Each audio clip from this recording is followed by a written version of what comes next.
কুমড়ো দানা দিয়ে একটি খুব সুস্বাদু মিষ্টি তৈরি করে আজকে আপনাদের দেখাচ্ছি, যেটা আমাদের বাড়ির কালী পুজোর সময় ভোগ হিসাবে মাকে উৎসর্গ করা হয়। ভিডিওটা ভালো লাগলে অবশ্যই লাইক করবেন, কমেন্ট করে জানাবেন কেমন লাগলো, আর চ্যানেলটা প্লিজ সাবস্ক্রাইব করে দেবেন।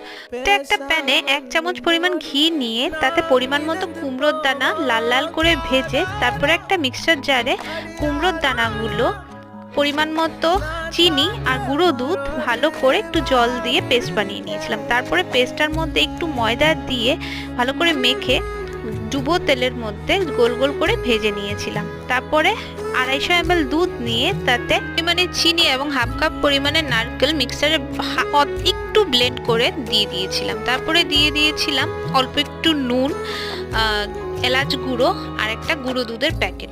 ভালো করে সবকিছু মিশিয়ে তারপরে বড়াগুলো ভেজে এটাতে একটু ফুটিয়ে নিয়েছিলাম। আর খেতে রেসিপিটা জাস্ট দুধ